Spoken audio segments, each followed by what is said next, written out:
ഗവർണർക്കെതിരെ വലിയ സമരമാണ് എന്നാണ് SFI പ്രഖ്യാപിച്ചത്. ഞാൻ SFIയുടെ നേതാക്കന്മാരോട് പറയുന്നത്, ഉളുപ്പുണ്ടെങ്കിൽ ഗവർണറുടെ ലെറ്റർ പേരിൽ SFIക്ക് ദാനമായി നൽകിയിട്ടുള്ള സെനറ്റ് അംഗങ്ങളെ രാജിവെച്ച് വേണമായിരുന്നു നിങ്ങൾ സമരം ചെയ്യാൻ.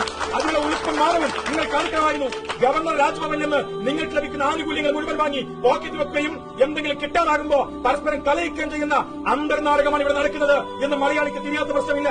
ഞാൻ വളരെ കൃത്യമായി പറയട്ടെ, ഈ പ്രശ്നങ്ങളുടെയൊക്കെ തുടക്കമായി നിങ്ങൾ പറയുന്ന കാര്യം കേരള സർവകലാശാലയിൽ അവിടെ കാവിക്കൊടി അണിഞ്ഞിട്ടുള്ള ഒരു സ്ത്രീയുടെ ചിത്രം സർവകലാശാലയുടെ സെനറ്റാറിലേക്ക് വന്നതുമായി ബന്ധപ്പെട്ടാണ്. അതുവരെ നടക്കുന്ന RSS സംഘടനയുടെ പരിപാടിയിൽ EC പങ്കെടുക്കുന്ന ഗവർണർ പങ്കെടുക്കുന്ന ഒരു സാഹചര്യം ഉണ്ടായപ്പോഴാണ്. ഞാൻ ചോദിക്കട്ടെ, സർവകലാശാലകളുടെ സ്ഥാപന ജംഗമ വസ്തുക്കളുടെ കസ്റ്റോഡിയൻ ആരാണ്? അത് രജിസ്ട്രാറാണ്.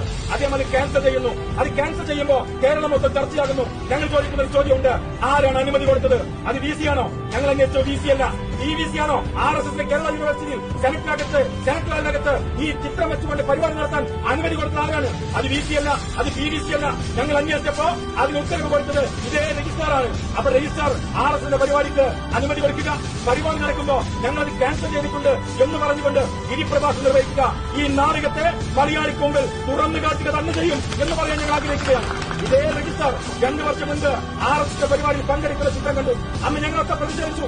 അന്ന് മൗനമായി SFI. മാത്രമല്ല, ഈ രജിസ്ട്രാർ RSS പരിപാടിക്ക് ഈ സെനറ്റിനാൾ കൊടുക്കുന്ന സമയത്തും SFI മൗനമായിരുന്നു. ഇപ്പോൾ SFIക്ക് ധാർമ്മികത പൂത്തുലഞ്ഞു വരികയാണ്. അവർ വലിയ RSS വിരുദ്ധ പ്രസംഗങ്ങൾ നടത്തുകയാണ്. അവർ വലിയ ഗവർണർ വിരുദ്ധ സമരം നടത്തുകയാണ്. ഞാൻ ഇക്കാര്യം പറയാം, ഗവർണർ വിരുദ്ധ സമരമാണ് നിങ്ങൾ നടത്തേണ്ടതെങ്കിൽ ഇവിടുത്തെ നിഷ്കളങ്കരായ ഉദ്യോഗസ്ഥന്മാരുടെ നെഞ്ചകത്തിലല്ല നടത്തേണ്ടത്. അത് രാജ്ഭവന്റെ പടിക്കലാണ് എന്ന് തിരിച്ചറിയാൻ കഴിയണം. ഞാൻ ഇവിടെ